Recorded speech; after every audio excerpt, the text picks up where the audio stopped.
A video here by Low, and it's titled Shaq Just Exposed They Don't Watch the NBA.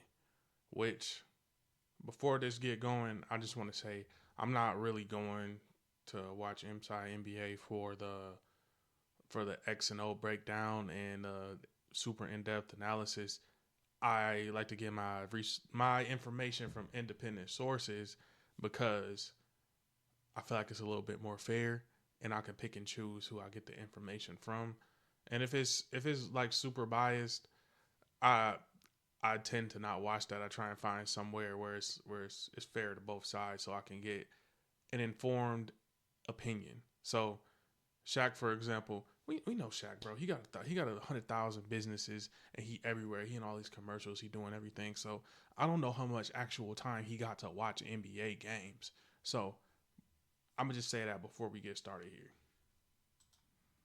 And expecting them to, I guess, do homework, research. And You're the same person who said that. Fuck! You are the same. Starting a video like this low is insane, bro.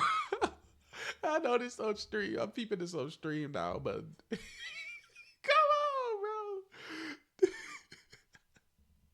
Same fucking person that sat there and said that when LeBron was complaining about the media, that there was no problem. Now all of a sudden, when it's this fucking blatant, as a sidebar, it's always been this blatant. It's the fact that it took a bunch of people on social media like myself to finally call it out. Now all of a sudden you're talking about, and this is what I've always said. No, you fucking didn't. Timeline like a day or two, Shaq got exposed for not watching basketball, which, you know, we all kind of know. And this right here is a very interesting talking. Like I'm not shocked, bro. Especially Shaq being the player he is, dog. Like everything when he was in his prime, his heyday, everything kind of revolved around him, and he was so dominant, bro. Nobody else can do it like Shaq really did at the center position when he was playing. So I'm not really expecting no strategy when he could just back then. I was given it took skill, but like the physical ability that he had, it can't be replicated. It's just some things you can't teach. You know, like when they say you can't teach speed, you can't just create a Shaq. Point because, of course, it's continuously building off of the rhetoric of how bad the NBA media has been. And if you even had any question about it before, you certainly shouldn't really question yourself after right now, because this brother Shaq, boy, it was ridiculous. It started with the Pistons, carried over to Zion and what he did, and then a bunch of other media members got involved, and for whatever reason, we're trying to defend some of them just stupid stuff. But first, let's get into what exactly does Shaq have to say about the Detroit Pistons. When I hear people say, oh, the NBA is boring, I go, you're watching the same teams. Because if you put on the Detroit Pistons right now. Oh, stop it. They're boring too. No. No, Shaq. No. Saying the Detroit Pistons are boring, was he talking about last year's Pistons when they was losing every single game? Is he talking about those Pistons? Because I know he ain't talking about this year's Pistons with Cade, first time All-Star, putting up MVP caliber numbers. I know like Shay's having an amazing year. He gonna win MVP, but like Cade is hooping, Thompson is hooping, Duran is hooping, Malik Beasley is hooping. This is one of the better stories in the NBA we got this year, and improvement from a team that was in the lottery last year. So saying that they boring, this is a story to watch. This is a team to watch. 4 games under 500. They've won 7 in a row. Whoopie freaking do. And I don't think they're 4 games under 500. All right, what are they? I'm going to look it up right now. And if you're right, I'm going to be pissed. They're 6 games over 500. Like, this is the face of somebody like, you just got caught, bro. That's T-Bag? What? Like, if you didn't know, just say that you don't watch them from the jump. Don't say, oh they under 500. Just say you don't watch them from the jump.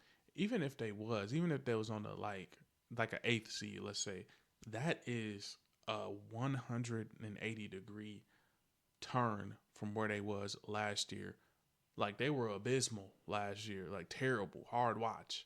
Like, I was getting excited when they, in a loss, when they almost beat the Celtics to snap the losing streak.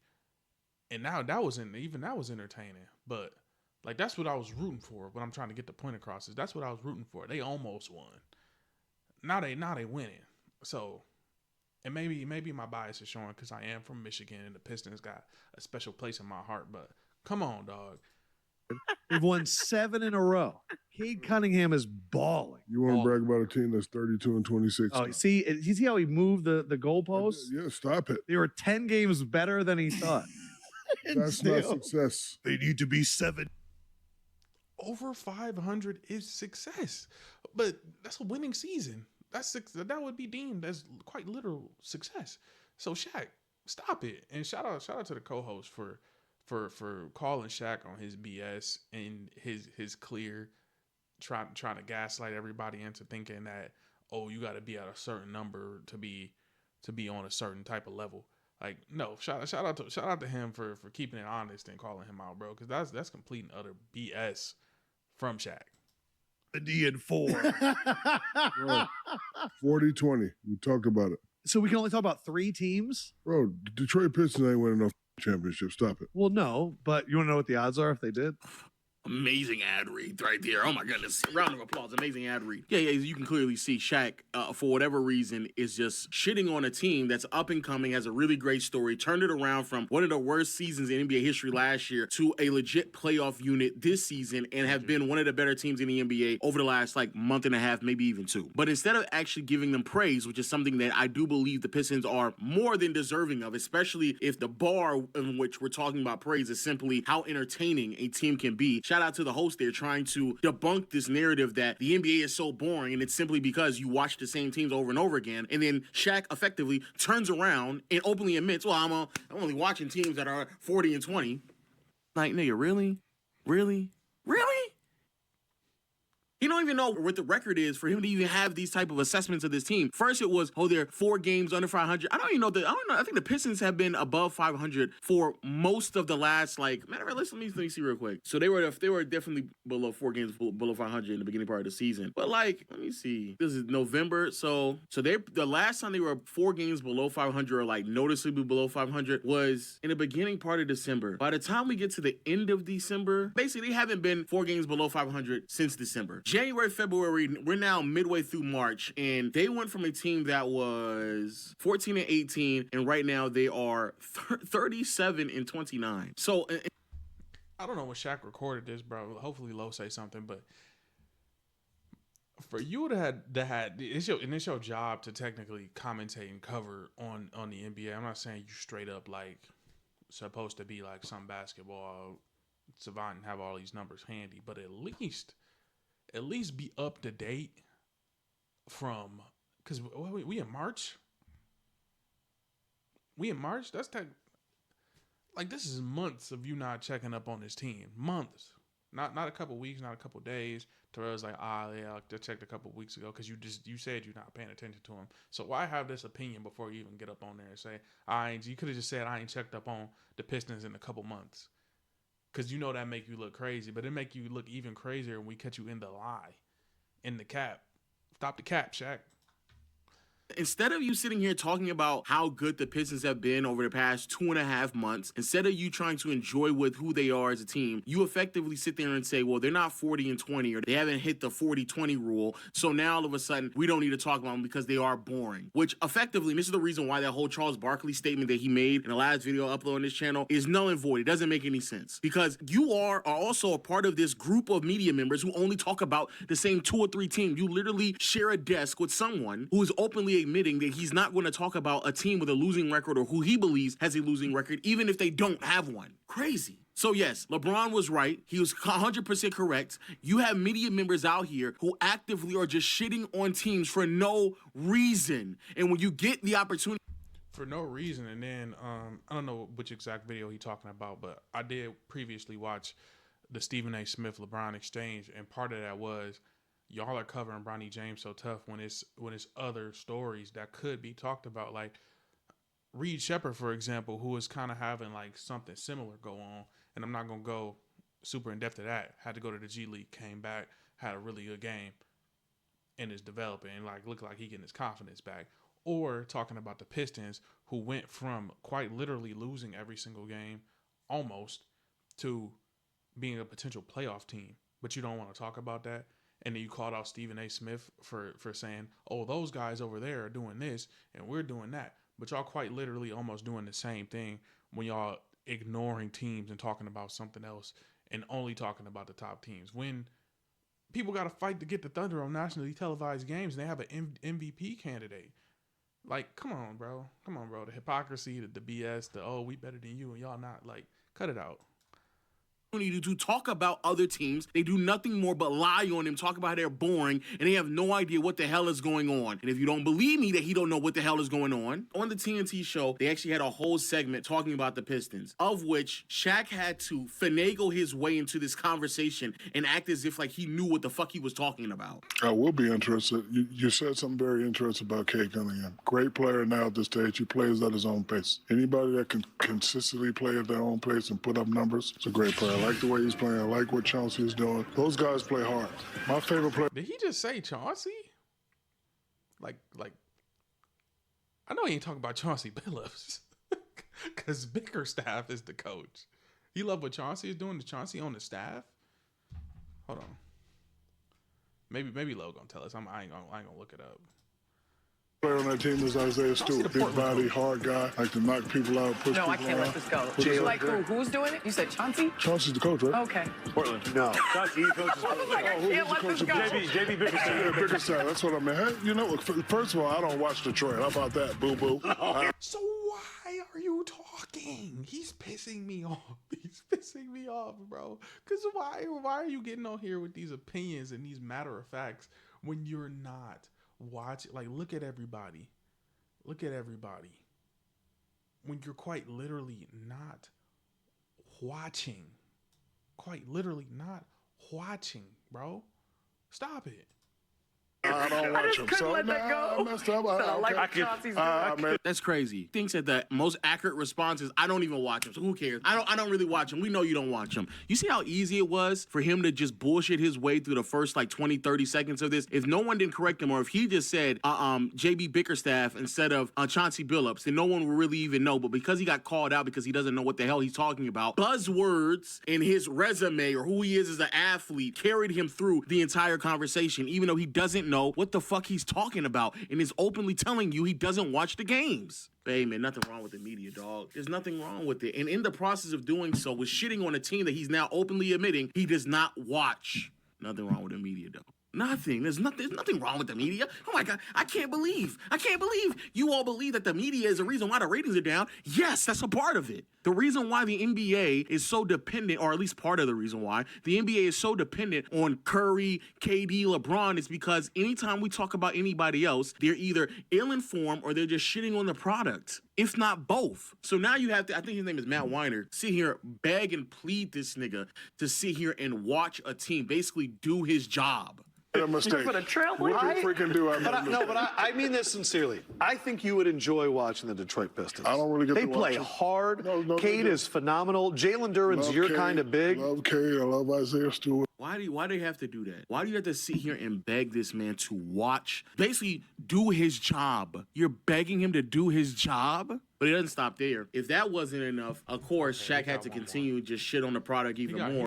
He got one more, because I'm like, he's still, like, basically anything that comes out his mouth about the Pistons from this point on is about null and void, because he's not watching them. It's either probably something he's seeing on the timeline, or something somebody said to him, or somebody brought up to him, or some form of notes that they providing for him.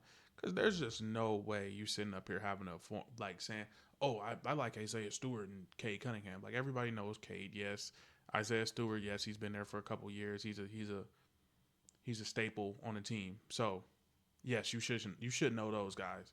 But for you to sit up here and like say and have those opinions when I know you don't watch him, I'm not listening to anything else you got to say. Or when Zion received his second triple-double in his career, this is what Shaq's response was. You giving them props for that? I need more. Yeah, I need more. 20 ain't good. I need 26, 27. I demand from my franchise player you pay at the maximum. Don't be giving props for 20 points. Anybody can get 20 points now. Can I be happy that He didn't just have 20 points, though. He had a triple-double. I'm about to cut this off because Shaq really pissing me off. Like, I've seen enough. I've seen enough. He got one more. Playing. Happy is good, but that's It's good. lower your voice when you talk about that. That's good, but that's not good enough. So you want me to be like, not a triple-double? No. It was a pretty good Because you know what? In one sentence, you said the up and down Pelicans. I can't have that with my franchise play. The reason why they're up and down, I know you don't know this. Let me go and explain to you. Let me do your job. The biggest reason why they're up and down is because of injuries. That's been the ongoing story with them. So the fact that they're back now, at least Zion is back now, they're not as up and down as they have been throughout the most of the season. And they're also playing a difficult part of their schedule. They just went on like a 3 or 4 game winning streak before this past couple of games where, again, they were looking a little bit better than what they have recently. But the biggest reason why is because they just haven't been available. And I saw many people like try to defend Shaq, and I promise you all, the nigga's not giving you a signed autograph. He's not giving you a jersey. So please just take it out for a second. Please just take it out. But I actually want to do my due diligence and figure out why exactly did Zion only have 22 points. Telling Zion he can't have 22 points is ridiculous. I believe, and let's see if I'm right, I believe the reason why he only had 22 points because as of late, he's putting up like 25, 26 points while on limited minutes. But part of the reason why he only has like 20, 22 point games from time to time is because they keep doubling him. He's actually the most double player in the NBA by a very wide margin over the past damn near 10 years right now, right? So I want to see these assists real quick because I fear that the reason why, there goes the double team right here. Is shading over. Okay, so wanting him to score on 2 players, not going to happen. Amazing pass from Zion as well. A much improved passer. Not going to get that type of analysis from a show, even though this is something that he's supposed to be doing. Transition, so not the double team. Get the ball. Attack. Shown on the drive. All right, that's not too much of a double team, but multiple bodies being thrown at him. Drive, collapse, 3 players surrounding him. So, of course, he passes it out. But you want him to score more points. Okay. Screen, gets the switch, in the post, probably going to receive the double. Harden digs at him, kicks off, open 3. Okay, so we're not going to score through that. Horns, get the screen, another screen, collapses, 3 players on him, swing over, of course. Let's see, what else? Drive, Zubac doesn't really rotate over, easy look. Like, anybody sitting here saying that you demand more out of him as if like he had a bad game, be very mindful that they end up winning this game as well, which is even crazier. They shaded a little bit, but nothing too crazy there. Zion again, as he drove, drawing 2 people, passes to somebody who's open. So as I thought, a good portion of these assists that he recorded. Okay, so yeah, I'm done. I'm done with Shaq and his opinions, but like I've really been more so, like I said, into independent sports media because it's more subjective and they're not incentivized to steady talk about the Lakers or LeBron James or Michael Jordan or the Celtics or name any other big team. So with that being said, Shaq effectively wants Zion Williamson to just be a shot chucker and play bad ball and put up 30 and lose. Because what I saw here is winning plays and him making the correct plays and the correct passes, which, like for him, I think he's in a contract year and he's up for the max if he continues to perform. So with that being said, in closing, I can't take anything Shaq say serious going forward until he starts watching games. Because I just saw from like, okay, he didn't have 20, but he had a freaking triple-double. He only had 20, but he had a freaking triple-double and 12 assists. Like, stop it, Shaq. But without further ado, good video by Low. I think this is on his Low Post channel. Like and subscribe if you want to see more reactions. And without further ado, I'm going to get us up out of here, Coach. Shaq is a casual.